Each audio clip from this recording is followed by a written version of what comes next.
Everyone. मैंने कई दिन से देखा है कि ज़्यादातर टॉपिक में सबसे ज़्यादा इंपॉर्टेंट टॉपिक होता है लेफ़्ट रिकर्जन। ये यूज़ होता है ग्रेबिक नॉर्मल फॉर्म में, और हम ऐसा क्वेश्चन ही पूछ लेता है AKTU में। आप जानते तो AKTU में क्या ही होता रहता है, कुछ भी पूछ लेते हैं।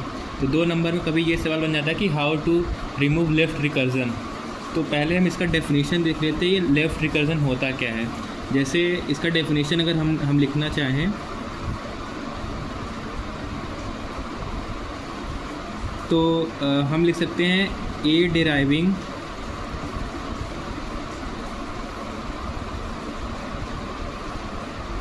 ए और कोई भी टर्मिनल, मतलब ए क्या है, नॉन टर्मिनल जो डिराइविंग करे नॉन टर्मिनल को, और दोनों मतलब जैसे यहाँ भी और यहाँ भी दोनों सेम होने चाहिए। अगर दोनों सेम है और राइट मोस्ट में जो नॉन टर्मिनल जो लेफ़्ट में आया है तो मतलब ये लेफ़्ट रिकर्जन हुआ। तब इसको हम रिमूव कैसे करेंगे, जैसे ये अगर मैं पहले में देखें A B D A, अब देखो यहाँ लेफ़्ट रिकर्जन हुआ, यहाँ भी देखो इसे मैच कर तो लेफ़्ट रिकर्जन हुआ। अब इसके रिमूव करने के लिए हम क्या करते हैं कि हम एक एक्स्ट्रा वेरिएबल ऐड करते हैं।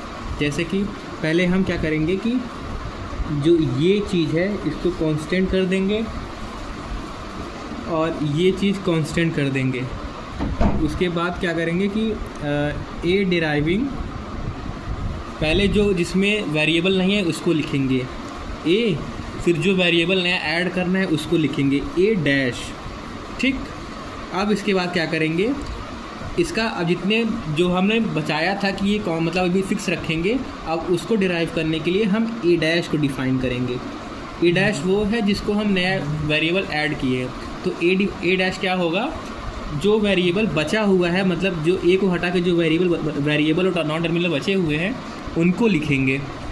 जैसे कि हो गया B D A bar.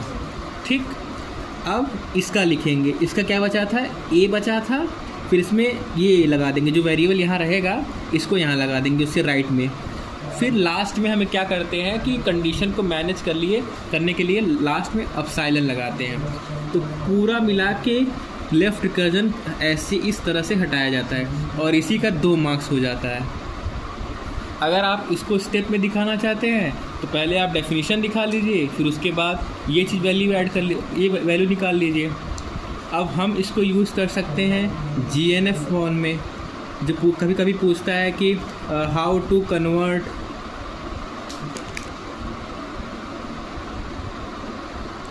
CFG into GNF form.